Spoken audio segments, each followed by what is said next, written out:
name is Alexis Cooley, and I'm here with the Pittsburgh Fringe. It's the 10th anniversary of the Pittsburgh Fringe, and as a part of that celebration, we are highlighting some of the artists in what we like to call the Artist Spotlight. So today I am here with Maria Tyminski. She's a performer in the production of The Decision in Russian. Hi, Maria. How are you today? Hello, Alexis. I'm very well, thank you. How are you? I'm great. So where are you right now? Right, I'm based in London. Fantastic. Well, we're very glad to have you with us today. Thank you for making time all the way from so far away. I'm very excited just to speak with you today. So I have a couple of questions just to learn a little bit more about this production. Can you tell us a little bit about the show, The Decision in Russian? Right, so it's a sort of a short film, and it takes place on the day when Russia started the war in Ukraine and all this harrowing experience. And a Russian actress watches the TV, and she experiences all sorts of emotions regarding these events.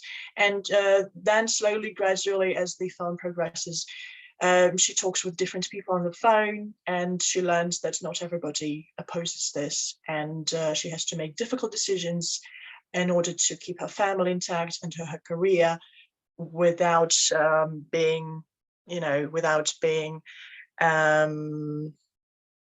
true to herself. Right. Wow, what a timely and necessary production to be a part of. Wow, this is wonderful. I'm so intrigued. And now I want to know what the decision is. So I guess I'll have to see the short, you said short film. It's going to be presented as a short film. Yes, yes. And how did this piece come to be, or how did you come to be a part of it? Right, so there's going to be an English version of this. And Milton Coykendall, I hope I'm pronouncing his name right, he wrote the English piece, and then I auditioned for it, and he thought, oh, maybe it's a good idea to try it in Russian since I am Russian. And I also have experienced, well, what it was like to be in Russia on the day when it, the war, it happened. And I had been arrested for protesting Putin's regime and things like that. So it's a very personal story as well. And we decided to give it a go. And we translated the text into Russian, and did this. And I shot it within like 6 days at home, just with all the equipment that I have. It's just me speaking on the phone with several people. Over the course of like 12 minutes, maybe 15. Oh my gosh. I have so many questions and we just don't have the time or the space for them, but I'm really grateful to have had this opportunity just to meet you. What a wonderful experience this is, just in this little tiny moment. So I cannot wait to see the show. So you said that this was written by, can you say the playwright's name again? Right, Milton Coykendall. I hope I'm pronouncing his name right.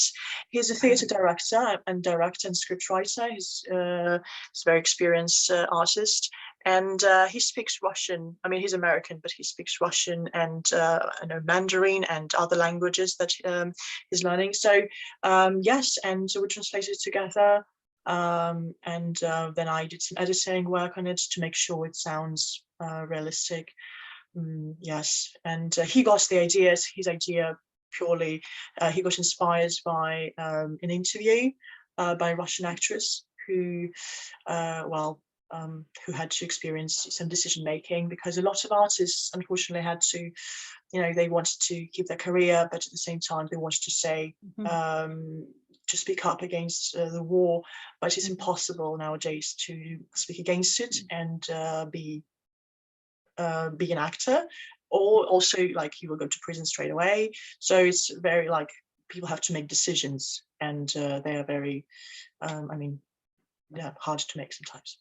That's absolutely, like I said, I wish that I had more time to speak with you about it. If you had the capacity, I don't want to. There's so many questions that we have as artists here in America, and so many parts of what we do we take for granted. And so we've really seen that with the artists impacted the Russian artists, the Ukrainian artists, and now the Polish artists and other artists in the relative NATO countries, because part of what you do as an artist is activism or advocacy at the least, just in general. So I'm really wishing you and everyone who's impacted by this that you remain safe and that you remain strong. And we're really happy that we get to have you as part of the 10th anniversary of the Pittsburgh Fringe. Thank you so much. And to your playwright, Milton, and all of the work that you both have done. It feels a little silly to kick it right back over to reminding everyone about the Fringe, but the only way that they can see this type of work is to go to the Pittsburgh Fringe's website at pittsburghfringe.org to get more information about the decision in Russian and to find access to the tickets to see your show. So thank you so much for your time today. Thank you so much for everything that you do and all that you're creating. And both you and Milton, we're so happy to have you as part of the 10th anniversary of the Pittsburgh Fringe. And so everybody, make sure that you look below for any links that you might have to both the artist and the playwright's work and how to find them and see what they're up to next and to support their work and their creativity. Fantastic. Yay. Thank you so much, Maria. Have a wonderful day. Thank you. Thank you.